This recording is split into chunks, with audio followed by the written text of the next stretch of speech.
Welcome to my new series, Mean Math Girls. Hey, be quiet back there.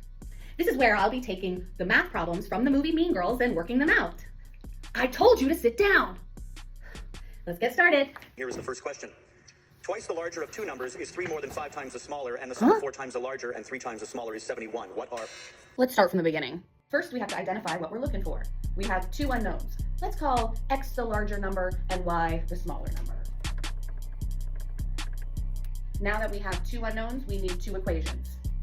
Thanks, Lauren.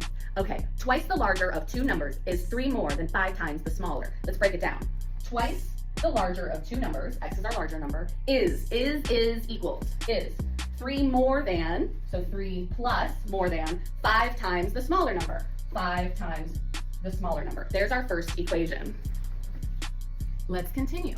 And the sum, which is addition, of 4 times the larger and 3 times the smaller is 71. Now that we have our two unknowns, two equations, we can start solving.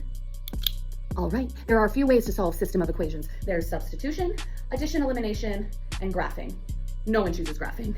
We're gonna use addition, elimination. So we wanna get all the variable terms on one side and the constants on the other. So notice the second equation already has that. So on the first equation, we're gonna go ahead and minus 5y. Now that we have that set up, so for addition elimination, we need to be able to either add the x's or add the y's, but eliminate them. To do that, their coefficients need to be the same number but opposite signs, one positive, one negative. So the best way to do that in this scenario would be to multiply the bottom equation by -2.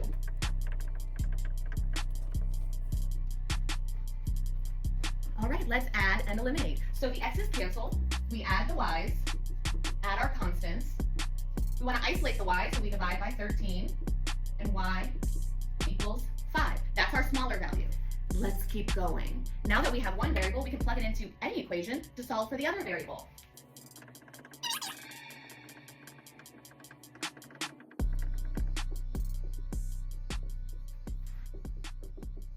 So our two numbers are 5 and 14. 14 and 5. That is correct. Hope you learned something.